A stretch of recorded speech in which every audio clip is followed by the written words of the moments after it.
Je suis arrivée au dîner de famille au volant d'une voiture de luxe à 100 000 $. La première chose que j'avais achetée uniquement pour moi. Ma mère a regardé la voiture, a ri un peu et a lâché: Il serait peut-être temps que tu arrêtes de vivre au crochet des autres. J'ai juste répondu à voix basse: D'accord. Cette nuit-là, je suis rentrée chez moi, j'ai ouvert mes comptes et j'ai interrompu 118 paiements automatiques. L'hypothèque, les mensualités des voitures, les frais de scolarité, les abonnements à la salle de sport, au club, les courses, même l'assurance de leurs animaux. Quand le soleil s'est levé, le confort qu'ils appelaient une vie normale avait complètement disparu. Sur le trajet du retour, les feux rouges semblaient durer des heures. Je n'entendais plus la musique dans la voiture, juste le bourdonnement sourd de mes pensées. Elle avait ri. Pas un rire nerveux, pas une maladresse. Un rire sincère, moqueur, presque reconnaissant d'avoir trouvé enfin la faille dans mon apparente réussite. Arrêter de vivre au crochet des autres. J'ai passé la porte de mon appartement vers 23h30. Tout était silencieux. Le salon sentait encore le cuir neuf du canapé que j'avais offert à mon frère l'an dernier, le même qu'il avait refusé parce que ça ne rentrait pas dans le style de sa maison. J'avais gardé le canapé, mais pas la fierté. Je me suis assise devant l'écran de mon ordinateur. Je ne me suis pas dit « je vais me venger ». Ce n'était pas ça. C'était plus simple, plus froid. Comme si j'avais enfin retrouvé la logique dans une équation que je refusais de voir. J'ai ouvert mon application bancaire. Les montants étaient absurdes. Des paiements automatiques qui dataient en parfois de 6 ou 7 ans. Une fois que j'ai commencé à les interrompre, je n'ai plus pu m'arrêter. Hypothèque, annulé. Crédit voiture, annulé. Frais de scolarité pour les enfants de ma sœur, arrêté. Club de golf de mon père, terminé. Même les croquettes pour les 2 chiens de ma mère. C'était à mon nom. Je n'ai pas pleuré. Pas même un peu. J'ai juste senti un calme étrange, un silence dans la tête. Quand le soleil s'est levé, j'ai fait du café et j'ai regardé les chiffres sur l'écran. Mes comptes, pour la première fois, m'appartenaient. J'ai pris une photo de la voiture depuis ma fenêtre. C'était la seule chose que j'avais vraiment achetée pour moi, une sorte de preuve. Vers 8 heures, mon téléphone a commencé à vibrer. D'abord, un message de ma sœur. Il y a un problème avec le compte commun, tu peux vérifier? Puis mon père. Le virement pour la maison n'est pas passé. Enfin ma mère. Tu as fait quelque chose? Tout est bloqué. Je n'ai répondu à personne. À midi, ma mère a appelé, 3 fois. La 4e, j'ai décroché. Elle n'a pas crié, pas encore. Elle a juste demandé si j'avais changé quelque chose. Je lui ai dit que j'avais fait exactement ce qu'elle m'avait conseillé hier soir. Arrêter de vivre au crochet des autres. Il y a eu un silence long, puis elle a raccroché. Je pensais que ce serait fini là, que j'aurais au moins un peu de distance. Mais à 16 heures, j'ai vu sa voiture devant mon immeuble. Elle n'avait jamais mis les pieds ici. Elle montait rarement plus loin que son quartier résidentiel. Quand je lui ai ouvert, elle n'a même pas dit bonjour. Elle a traversé le salon, a regardé autour, comme si elle découvrait l'endroit pour la première fois. Elle a remarqué la machine à café, la voiture miniature sur la table, les valises encore ouvertes d'un voyage que je n'avais pas terminé. Elle m'a dit que j'exagérais, que c'était juste une blague, qu'elle n'avait jamais voulu me vexer. J'ai simplement répondu que moi non plus, je n'avais pas voulu les ruiner. Elle m'a regardé comme si je venais de lui retirer un organe. Je crois qu'à ce moment-là, elle a compris. Pas seulement la perte de l'argent, mais le sens de tout ça. Qu'ils ne savaient plus comment vivre sans moi. Que leur confort n'existait que parce que je le finançais. Et que désormais, ce ne serait plus le cas. Le soir, j'ai reçu un mail de ma sœur. Elle me demandait de juste garder les paiements essentiels, le temps qu'ils s'organisent. J'ai hésité. Peut-être 3 secondes. Puis, j'ai supprimé le message. Je n'ai jamais voulu être cruelle. Mais je crois qu'à force d'être utile, j'étais devenue invisible. Et maintenant qu'ils me voyaient enfin, je ne savais pas s'ils me détestaient, ou s'ils avaient juste peur d'apprendre à vivre seuls. Les 3 jours suivants ont été étranges. Je recevais des messages à toute heure, des captures d'écran de comptes bloqués, des demandes urgentes, des appels en absence. J'avais mis tous leurs numéros en mode silencieux. Pourtant, chaque vibration de mon téléphone me faisait sursauter. Je ne voulais pas les ignorer. Pas vraiment. Mais je savais que si je répondais, tout recommencerait. Les justifications, les promesses, la culpabilité, cette mécanique qu'ils connaissaient par cœur. Le 2e matin, ma sœur est venue frapper à ma porte. Elle avait l'air fatiguée, les yeux gonflés. Elle a dit qu'elle voulait juste parler. J'ai accepté, par réflexe. Elle a commencé doucement, puis la colère a pris le dessus. Elle disait que j'étais égoïste, que maman ne dormait plus, que papa avait honte. Je lui ai demandé depuis quand honte coûtait autant par mois. Elle est partie sans répondre. Après son départ, j'ai ouvert mon carnet de comptes. J'y notais tout, comme une manie. Je voyais noir sur blanc les années entières où j'avais payé leurs dettes, leurs abonnements, leurs urgences inventées. Il n'y avait pas un seul mois où il n'avait pas pris quelque chose. Même à Noël, c'était toujours moi qui offrais, qui couvrais les extras, qui arrangeais ce qu'il ne pouvait en pas gérer. Je me suis surprise à rire toute seule. Pas de joie, un rire nerveux, presque ridicule. J'avais passé 10 ans à acheter leur amour. Et je n'avais jamais remarqué que je le louais à durée indéterminée. Le soir, j'ai reçu un email de mon père. Court. Il disait juste « Ta mère pleure. Rétablis au moins la maison. » J'ai relu la phrase plusieurs fois. Pas un mot sur moi. Pas une seule question pour savoir comment j'allais, ce que je ressentais, pourquoi j'avais fait ça. Seulement, rétabli. Comme si je n'étais qu'un système à remettre en marche. J'ai fermé l'ordinateur. Puis j'ai fait quelque chose que je n'avais jamais fait. J'ai ouvert les volets du salon. La lumière est entrée brusquement, presque agressive. Mon appartement n'avait jamais semblé aussi vide, mais c'était un vide à moi. Le lendemain, c'est ma mère qui est revenue. Elle a apporté un panier de muffins, comme si ça pouvait effacer les années de dépendance. Elle a parlé doucement, comme une négociatrice. Elle disait que je ne comprenais pas, que je les avais pris par surprise, qu'ils allaient que se réorganiser, mais qu'ils avaient besoin d'un peu de temps. Je l'écoutais sans bouger. Puis j'ai demandé « Combien de temps exactement ?» Elle n'a pas su répondre. Alors j'ai dit que j'avais décidé de vendre la maison familiale, celle que j'avais achetée à leur nom, parce qu'ils n'avaient pas le crédit nécessaire. Son visage s'est figé. Elle a mis quelques secondes avant de comprendre ce que ça signifiait. Elle a murmuré « Tu n'oserais pas ». Je lui ai répondu que je l'avais déjà fait. Elle a quitté mon appartement sans dire un mot. Je crois que c'est à ce moment-là que la rupture a été réelle. Le soir, j'ai reçu des messages d'amis de la famille, des cousins, même des voisins. Tous disaient la même chose, que j'exagérais, que ce n'était qu'une blague maladroite, que ma mère était détruite. Personne ne m'a demandé pourquoi j'en étais arrivée là. J'ai éteint mon téléphone et je suis sortie marcher. L'air était froid, mais ça me faisait du bien. Pour la première fois, je n'avais pas peur du lendemain. Pas de facture, pas de dépendance, pas de compte à rendre. Mais en rentrant, j'ai trouvé une enveloppe sous ma porte. Pas de nom, juste mon prénom écrit à la main. À l'intérieur, une photo de moi avec mes parents, prise il y a des années, lors d'un barbecue derrière la maison. J'avais 24 ans, et on souriait tous. Au dos, une phrase. « Tu étais plus gentille avant. » Je ne sais pas pourquoi, mais ça m'a frappé plus fort que tout le reste. Je suis restée assise sur le sol pendant longtemps, la photo dans les mains. Peut-être qu'ils avaient raison. Peut-être que j'étais devenue dure, mais je savais une chose. Ce n'était pas la gentillesse qu'ils regrettaient, c'était le confort. Le silence qui a suivi cette photo a été plus lourd que les disputes, plus douloureux aussi.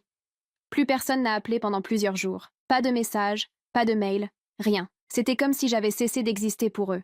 Une partie de moi s'en voulait, l'autre respirait enfin. Je me levais tôt, je faisais du café, je travaillais sans interruption. Mon travail n'avait jamais été une échappatoire, mais il le devenait. Je découvrais à quel point j'avais toujours calqué mes horaires sur leurs besoins, aider ma sœur à déposer les enfants, répondre à ma mère à n'importe quelle heure, transférer de l'argent à mon père entre 2 réunions. Sans eux, mes journées semblaient étrangement longues. Mais au bout d'une semaine, l'absence a commencé à peser, pas parce qu'il me manquait, parce que j'avais peur d'avoir créé quelque chose d'irréversible. Un soir, j'ai reçu un appel inconnu. C'était ma tante. Elle m'a dit que ma mère allait très mal, que tout le monde parlait de moi comme si j'étais devenue une étrangère. Elle m'a demandé de faire un effort. J'ai juste répondu que j'en avais déjà fait toute ma vie. Je crois que ma voix tremblait. Pas de colère, mais de fatigue. Le lendemain, ma sœur a posté un message sur les réseaux. Une photo d'elle avec mes parents, légendée. Certains liens se brisent pour de l'argent, d'autres se renforcent malgré tout. Je n'ai rien répondu, mais je l'ai ressenti comme une gifle. Des gens ont commenté, ont pris parti. Certains me traitaient de matérialiste. D'autres disaient qu'ils auraient fait pareil. Et moi, je lisais tout, chaque mot, comme une idiote. Ce soir-là, j'ai ouvert une bouteille de vin seule. J'ai pensé à appeler quelqu'un, mais je n'avais plus vraiment à qui parler. Tout le monde semblait choisir un camp. Et le mien, c'était le silence. Le lendemain, j'ai reçu un email d'une agence immobilière. La maison familiale avait trouvé un acheteur. Le prix était bon, suffisant pour qu'il puisse racheter quelque chose plus petit s'il voulait. Je me suis dit que c'était juste, équitable. Mais à 17 heures, ma mère m'a appelée. Je ne voulais pas décrocher. Pourtant, je l'ai fait. Sa voix était cassée, tremblante. Elle disait qu'ils avaient reçu la notification de vente et qu'ils n'avaient nulle part où aller. J'ai répondu calmement qu'ils avaient encore 3 mois et que je pouvais leur envoyer le contact d'un agent pour les aider à se reloger. Elle a murmuré que j'étais devenue une autre. J'ai voulu dire que non, que j'étais simplement moi, débarrassée de leurs dettes émotionnelles. Mais les mots ne sont pas sortis. Après l'appel, je suis restée assise dans le noir. J'ai repensé à tout. Les repas de famille, les anniversaires, les rires qui semblaient sincères. Est-ce que tout avait été faux? Ou bien est-ce que c'était moi qui avais tout faussé, à force de payer pour qu'ils restent heureux. Je n'avais plus la réponse. Le lendemain matin, une notification est apparue sur mon téléphone. Transaction annulée par le notaire. Opposition déposée. Ma mère avait tenté de bloquer la vente de la maison. Je n'ai pas su si je devais rire ou pleurer. Je me suis rendue au bureau du notaire en personne. Il m'a expliqué que l'opposition n'était pas légale, mais qu'elle retarderait le processus. Elle avait déposé un dossier prétendant que la maison lui appartenait moralement. Ces mots exacts.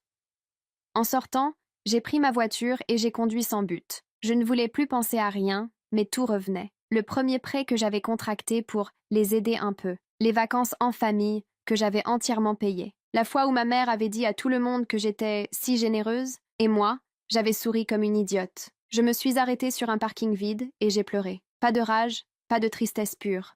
Juste ce mélange de soulagement et de désillusion qu'on ressent quand on réalise qu'on a vécu dans un mensonge confortable. J'ai compris que je ne pouvais plus négocier avec eux, qu'il fallait aller jusqu'au bout. Le soir, j'ai écrit un email à ma mère. Quelques lignes seulement. Je t'aime, mais je ne peux plus être votre banque. Si tu veux parler, vraiment parler, sans reproche, je t'écouterai. Sinon, laisse-moi tranquille. Je l'ai envoyé sans relire. Puis j'ai éteint mon téléphone pour la première fois depuis des années. Je pensais que couper le contact allait m'apaiser, mais les jours suivants, le silence m'a semblé presque violent. Mon téléphone restait noir, aucun message, aucun appel. Ce calme, je l'avais tant souhaité, et pourtant il me donnait la sensation d'avoir perdu quelque chose de vital. Je me suis forcée à remplir mes journées. J'ai repris le sport, recommencé à cuisiner, invité une collègue à déjeuner. À l'extérieur, tout semblait normal. Mais dès que je rentrais chez moi, la solitude me tombait dessus d'un coup. Je regardais les murs, les meubles, et je me disais que tout ce que j'avais construit n'avait plus personne pour le valider. Une nuit, je n'ai pas réussi à dormir. J'ai rallumé l'ordinateur et j'ai ouvert un dossier que j'avais évité depuis longtemps, mes relevés bancaires des 10 dernières années. J'y voyais défiler toute mon histoire familiale, chiffre après chiffre. Les anniversaires, les voyages, les dettes remboursées, les cadeaux spontanés. Ce n'étaient pas des souvenirs, c'étaient des transactions. Je ne sais pas pourquoi j'ai fait ça, mais j'ai imprimé chaque page. J'ai posé toutes les feuilles sur le sol du salon. Des centaines de lignes, de montants, de noms. C'était toute ma vie étalée devant moi. Et plus je regardais, plus j'avais la sensation que chaque dollar représentait un morceau d'amour acheté, ou au moins négocié. J'ai compris que ce que j'avais fait n'était pas une vengeance. C'était une libération. 2 semaines plus tard, la maison a finalement été vendue. J'ai reçu la confirmation par courrier. Pas un mot de ma mère, pas un remerciement. Juste une signature, et la preuve que tout était terminé. Le soir même, j'ai pris un train pour Boston, pas pour fuir, mais pour respirer. Une amie d'université y vivait et m'avait proposé de passer quelques jours. En regardant le paysage défiler, je me suis demandé quand j'avais cessé de vivre pour moi. Peut-être au moment où j'avais confondu amour et responsabilité. À Boston, tout semblait plus léger. J'ai dormi 12 heures d'affilée, j'ai ri sans vérifier mon téléphone, j'ai marché sans destination précise. Mon amie m'a demandé ce qui s'était passé avec ma famille. J'ai résumé en une phrase, j'ai juste arrêté de payer pour exister. Elle a hoché la tête, sans me juger. C'était la première fois que je sentais qu'on me comprenait vraiment. Mais le 5e jour, j'ai reçu un message. Un numéro inconnu, encore. Ta mère a été hospitalisée. Appelle-moi. C'était mon frère. Je n'avais pas entendu sa voix depuis des mois. J'ai senti mon cœur s'emballer, mes mains trembler. J'ai hésité à effacer le message, à prétendre que je ne l'avais jamais reçu, mais je n'ai pas pu. Je l'ai rappelé. Il m'a dit que maman avait fait un malaise, que ce n'était pas grave, mais qu'elle demandait à me voir. Il a ajouté qu'elle ne voulait rien d'autre, juste me parler une dernière fois calmement. Je suis restée silencieuse. Puis j'ai dit que je prendrais le train du matin. Le lendemain, je suis arrivée à l'hôpital avant midi. En entrant dans sa chambre, j'ai eu l'impression de revoir une version d'elle que je ne connaissais plus fragile, plus réelle. Elle m'a regardée sans sourire, juste avec ce mélange de fierté blessée et de tendresse qu'elle ne montrait jamais. Elle m'a dit qu'elle avait eu tort. Pas tout, pas entièrement, mais qu'elle avait laissé faire trop longtemps. Que c'était plus facile de me laisser gérer que d'admettre qu'il ne savait plus comment vivre seul. Je ne savais pas quoi répondre. J'avais envie de la croire, mais une part de moi se méfiait encore. Elle a ajouté qu'elle ne voulait pas que tout se termine comme ça. J'ai simplement dit que moi non plus. Quand je suis sortie de l'hôpital, il pleuvait légèrement. J'ai marché jusqu'à ma voiture, sans parapluie. Je me sentais légère, presque vide. Ce n'était pas la réconciliation que j'avais imaginée, mais c'était une trêve. Le soir, j'ai reçu un dernier message d'elle. Je comprends maintenant. Mais promets-moi juste de ne pas disparaître complètement. Je n'ai pas promis. J'ai répondu, je resterai là. mais autrement. Et pour la première fois depuis des années, cette phrase ne me faisait pas peur. Je suis restée quelques jours de plus dans ma ville natale après la visite à l'hôpital. Ma mère allait mieux, disait-on. Elle devait rentrer chez elle avant la fin de la semaine. Mon frère s'occupait des formalités, et ma sœur, je ne savais pas trop. Personne ne me donnait de nouvelles d'elle. J'ai passé la plupart du temps à l'hôtel, sans prévenir personne. J'avais besoin de distance, même à quelques kilomètres d'eux. Chaque matin, je descendais boire mon café dans le hall, en observant les familles autour de moi, des enfants, des couples, des discussions banales. Et chaque fois, je me demandais à quel moment la nôtre avait cessé d'en être une. Le jeudi, j'ai reçu un appel inattendu. C'était ma sœur.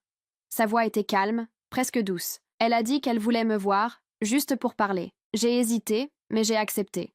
On s'est donné rendez-vous dans un café à mi-chemin entre nos deux quartiers. Quand je suis arrivée, elle était déjà là. Elle avait l'air épuisée, mais pas hostile. Elle m'a dit que la situation était devenue ingérable, qu'ils avaient du mal à se réorganiser, mais qu'elle commençait à comprendre ce que j'avais voulu faire. Elle a dit qu'elle m'en voulait encore, mais qu'elle voyait maintenant que notre mère s'était trop reposée sur moi. Je ne savais pas si c'était sincère ou juste stratégique, mais je l'ai écoutée sans couper la parole. Elle a ensuite sorti une enveloppe de son sac. Dedans, il y avait un chèque. De 1 000 $. Elle a dit que c'était le début d'un remboursement, qu'elle ne savait pas combien de temps il lui faudrait, mais qu'elle voulait commencer quelque part. J'ai senti ma gorge se serrer. Pas pour l'argent, mais pour le geste. C'était la première fois, en 10 ans, que quelqu'un dans ma famille me rendait quoi que ce soit. Je lui ai dit qu'elle n'avait pas besoin de me rembourser, mais elle a insisté. Si je ne le fais pas, maman ne comprendra jamais. Elle pensera qu'on a encore le droit de tout te demander. Cette phrase m'a touchée plus qu'elle ne l'imaginait. C'était peut-être le début d'un changement réel. Le lendemain, ma mère est sortie de l'hôpital. Je suis passée la voir brièvement, sans prévenir. La maison était à moitié vide. Beaucoup de meubles avaient été vendus. Elle était assise dans la cuisine, un plaid sur les épaules. Elle a semblé surprise, mais pas fâchée. Elle m'a demandé si je voulais du thé. On a parlé doucement, de tout et de rien. Des souvenirs d'enfance, des recettes qu'elle faisait autrefois, du chien qu'elle voulait adopter à nouveau. C'était presque paisible.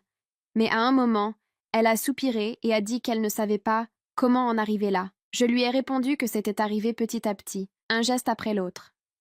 Une demande après l'autre. Elle a hoché la tête.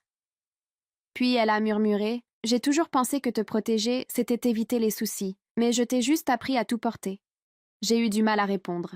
C'était peut-être la phrase la plus honnête qu'elle m'ait jamais dite. Avant de partir, elle m'a demandé si je comptais revenir plus souvent. J'ai dit que je verrais, selon mon travail. Elle a souri un peu, comme si elle savait que c'était déjà une promesse implicite. Sur le chemin du retour, j'ai repensé à tout. La coupure, le chaos, la douleur, et ce calme étrange maintenant.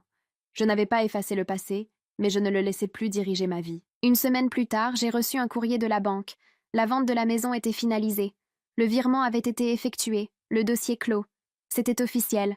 Je n'étais plus financièrement liée à eux. J'ai posé la lettre sur la table et j'ai respiré. Pour la première fois depuis longtemps, j'ai ressenti de la paix. Pas une joie explosive, mais cette sérénité tranquille qu'on éprouve quand on n'a plus besoin de se justifier. Le soir, j'ai ouvert un nouveau compte épargne. Juste à mon nom. J'y ai déposé le chèque de ma sœur, pas pour l'argent, pour la symbolique.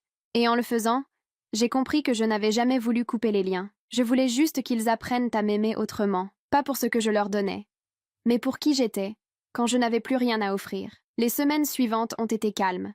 Trop calmes, presque irréelles. Après des années à courir d'un problème à l'autre, j'avais du mal à m'habituer à cette lenteur. J'allais au travail, je rentrais chez moi, je faisais des choses ordinaires sans avoir à penser à personne d'autre. Et parfois, ce simple fait me faisait pleurer sans comprendre pourquoi. Je crois que je traversais un sevrage. Pas d'argent, mais de culpabilité. Un dimanche matin, alors que je faisais mes courses, j'ai croisé mon père. Ça faisait des mois que je ne l'avais pas vu. Il était dans le rayon des fruits, une liste à la main, l'air perdu. Je me suis approchée doucement. Il a levé les yeux, surpris. Il n'a pas fui. Il a dit simplement « Ta mère parle souvent de toi ». Sa voix n'avait plus le ton autoritaire que je connaissais. Elle était presque fragile. Il m'a expliqué qu'ils avaient dû vendre certaines affaires, changer d'habitude, apprendre à gérer seul. Puis il a ajouté « C'est fou, on pensait que l'argent manquait, mais c'était surtout toi. » Je n'ai rien dit.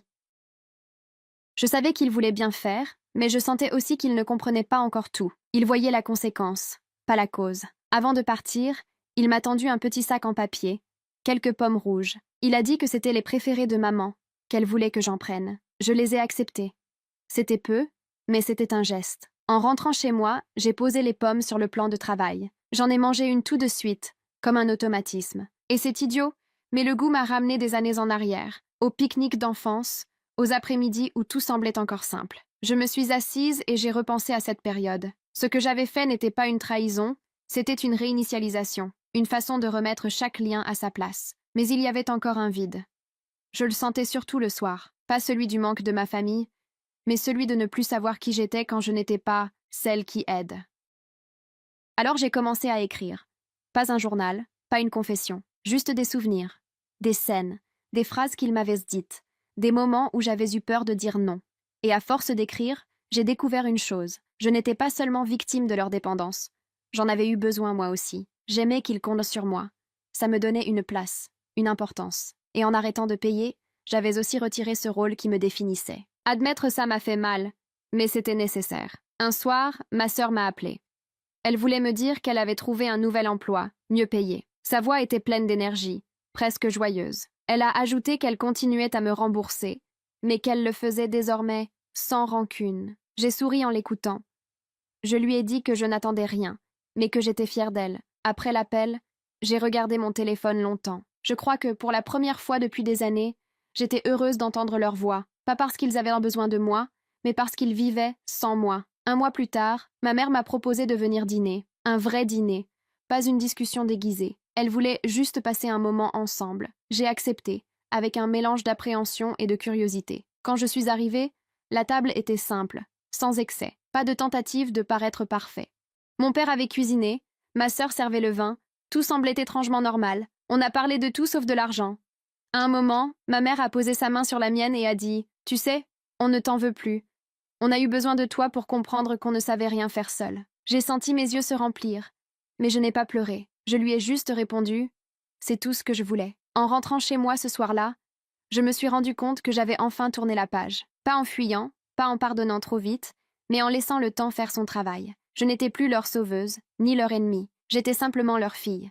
Et c'était largement suffisant. Les mois suivants ont glissé sans heurts, presque en silence. C'était étrange au début, cette sensation que tout s'était apaisé, que rien ne menaçait d'exploser d'un moment à l'autre. Je continuais à aller travailler, à voir quelques amis, à rentrer le soir dans un appartement qui me ressemblait enfin. Ma mère m'appelait de temps en temps, juste pour donner des nouvelles.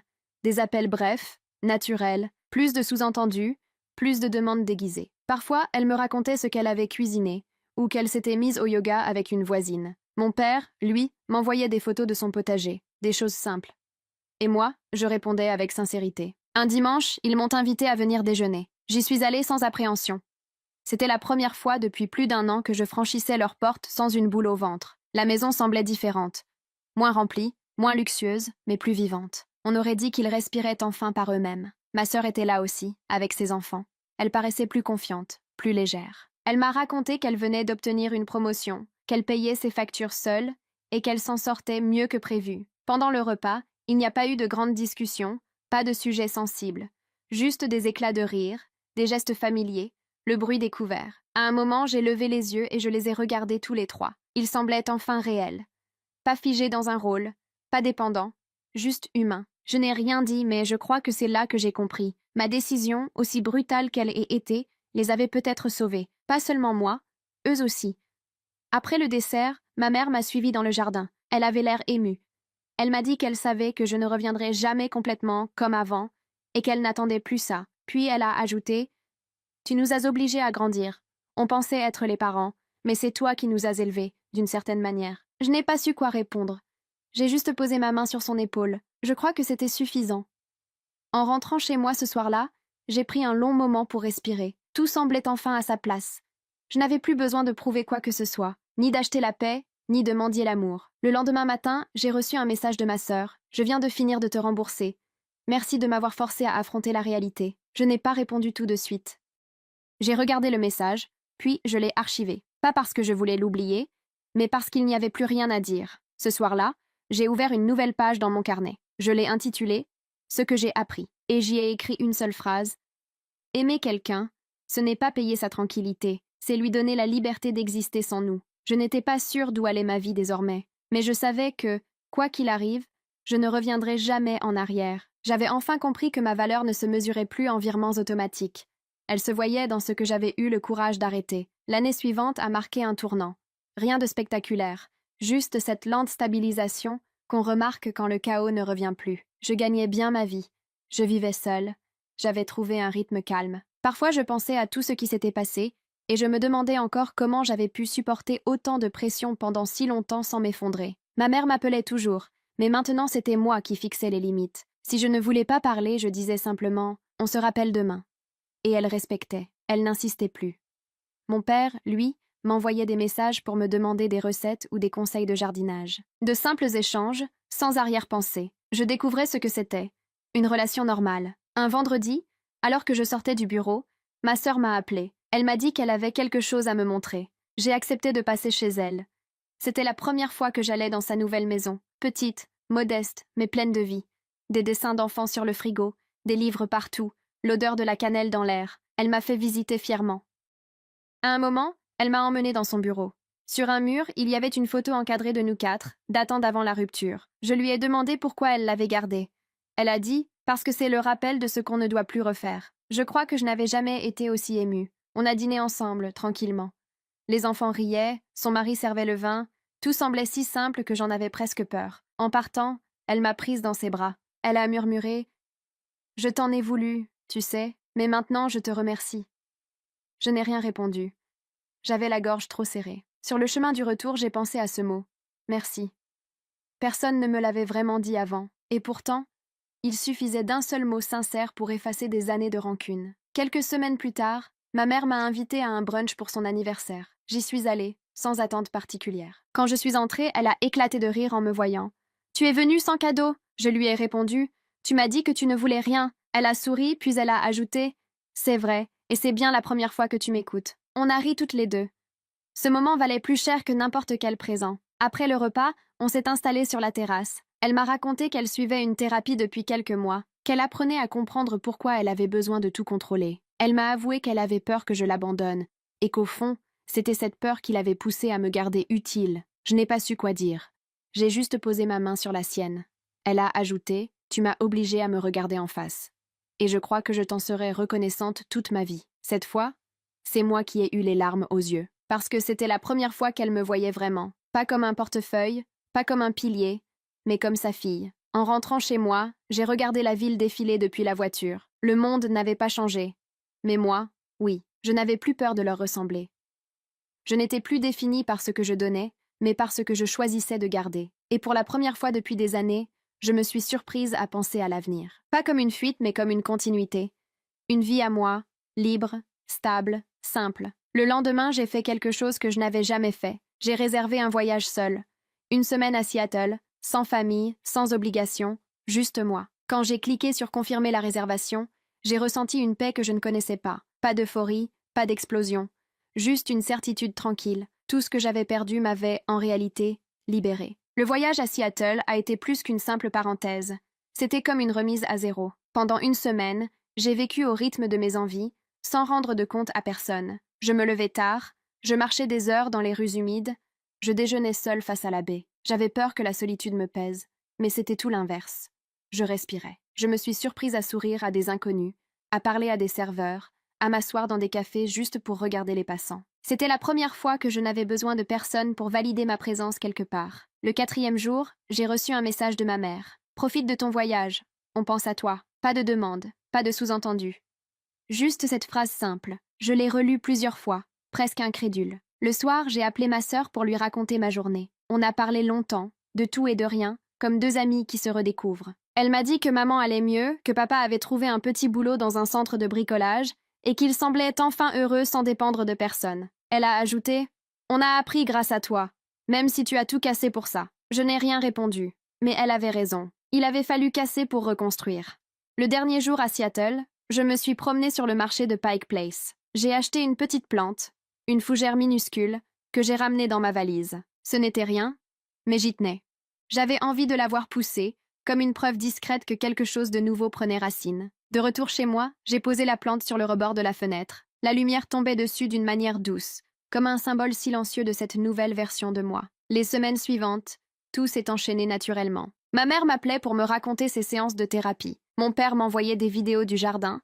Ma sœur m'invitait aux anniversaires sans pression. Rien n'était parfait, mais tout était vrai. Un soir, ma mère m'a appelée pour me dire qu'elle voulait organiser un grand repas de famille. Comme avant, mais autrement. J'ai accepté, un peu émue. Le jour venu, j'ai apporté une tarte maison. Personne n'a fait de commentaires sur ma voiture, ni sur ma tenue, ni sur ce que je gagnais. Ils m'ont accueilli avec de vrais sourires. Au milieu du repas, mon père a levé son verre et a dit « À nos erreurs qui nous ont appris à grandir ». J'ai senti ma gorge se serrer. C'était la première fois que j'entendais mon père reconnaître une faute. Après le repas, ma mère m'a serré contre elle et a murmuré « Tu sais, j'ai peur que tu partes encore. Mais cette fois, je te laisserai faire, si c'est ce qu'il te faut. » Je lui ai répondu doucement « Je ne pars plus, maman. Je vis juste. » En rentrant ce soir-là, je me suis assise près de la fenêtre. La plante rapportée de Seattle avait déjà grandi. Une feuille nouvelle s'était ouverte. Je l'ai regardée longtemps. Je crois que c'était ça, le vrai signe de guérison. Plus besoin de tout contrôler, plus besoin de payer pour mériter une place. J'existais simplement. Et ça suffisait. Le lendemain matin, ma mère m'a envoyé une photo. Elle, mon père et ma sœur, souriant autour du petit déjeuner. Pas de légende. Juste une image ordinaire. Et j'ai su, à cet instant, que tout ce que j'avais risqué, le conflit, la solitude, la honte, avait enfin porté ses fruits. Cette famille-là, je ne l'avais pas perdue. Je l'avais reconstruite. Le repas de famille avait clos un chapitre, mais il m'a fallu encore du temps pour comprendre à quel point j'étais différente. Avant, chaque silence me mettait mal à l'aise. J'avais besoin de prouver que j'étais présente, utile, indispensable. Maintenant, je pouvais passer des soirées entières sans parler à personne et me sentir parfaitement tranquille. Les mois ont passé. Ma fougère continuait de pousser, j'en prenais soin presque machinalement. Un matin, en la regardant, j'ai réalisé que c'était devenu un repère, une façon de vérifier que le temps avançait sans que je m'effondre. Un samedi de printemps, j'ai reçu un message de ma sœur. « Maman veut qu'on fête la vente définitive de la vieille maison. Tu viens ?» Je n'ai pas hésité. J'ai pris ma voiture et j'ai roulé jusqu'à la nouvelle maison de mes parents. Petite, lumineuse, au bord d'un quartier calme. Rien à voir avec l'ancienne. Plus simple, mais plus vrai. Quand je suis arrivée, ma mère m'a accueillie sur le perron avec un sourire sincère. Pas ce sourire forcé qu'elle portait avant pour cacher la tension. Un vrai sourire. À table, ils avaient préparé des plats modestes, mais chacun y avait mis un peu de soi. Mon père avait cuit le poulet, ma sœur avait apporté un gâteau, les enfants riaient sans peur d'un mot de travers. On aurait dit une famille ordinaire. Et pour nous, c'était déjà énorme. Au milieu du repas, ma mère a sorti une petite boîte. Elle m'a dit qu'elle voulait me rendre quelque chose. Dedans, il y avait une bague en or, fine, que je reconnaissais. C'était celle qu'elle portait quand j'étais enfant. Elle m'a expliqué qu'elle l'avait gardée pour le jour où tout serait redevenu clair entre nous. Puis elle a ajouté « Ce n'est pas un remboursement, c'est un symbole. J'aimerais que tu la gardes, juste pour te souvenir que les choses peuvent changer. » Je n'ai pas pu parler tout de suite. Je me suis contentée de hocher la tête et de la serrer dans mes bras. Le soir, en rentrant chez moi, j'ai posé la bague sur la table à côté de la plante. Je l'ai regardée longtemps. Deux objets simples, deux preuves silencieuses que tout ce chaos avait eu un sens. Les jours suivants, j'ai commencé à recevoir des messages de cousins, d'anciens amis de la famille, des phrases brèves, contente que tout s'arrange. Ta mère parle de toi avec fierté maintenant. J'en lisais certains avec un sourire, d'autres avec un léger goût amer, mais j'avais fait la paix avec l'idée qu'on ne me comprendrait jamais entièrement. Ce que j'avais fait avait choqué, blessé, mais c'était nécessaire, et je n'avais plus besoin d'être comprise. Un soir, ma sœur m'a écrit « Tu te souviens de la fois où tu as tout bloqué ? Ce jour-là, j'ai cru que tu avais détruit notre famille. En réalité, tu l'as remise à zéro. » Je l'ai relue plusieurs fois. C'était peut-être la phrase la plus juste qu'on m'ait jamais dite. Le week-end suivant, je suis retournée à Seattle. Pas pour fuir, cette fois, mais parce que j'en avais envie. J'ai marché le long du port. J'ai pris le même café qu'un an plus tôt, à la même table, mais je n'étais plus la même personne. Je ne pensais plus à ce que j'avais perdu, seulement à ce que j'avais reconstruit. Je me suis surprise à imaginer la suite. Peut-être déménager, peut-être rencontrer quelqu'un, ou simplement continuer seule encore un peu. Peu importait. Ce n'était plus une fuite, c'était un choix. Le soir, en rentrant à l'hôtel, j'ai envoyé un message à ma mère. « Je vais bien. Et je t'aime, malgré tout ce qu'il a fallu pour y arriver. » Elle a répondu quelques minutes plus tard. « Moi aussi, ma fille. » Et cette fois, c'est gratuit. Je me suis mise à rire. Un vrai rire, sans amertume, parce qu'à cet instant, je savais que tout était bouclé. Je n'étais plus leur pilier, ni leur victime, juste leur fille, entière, libre et enfin en paix.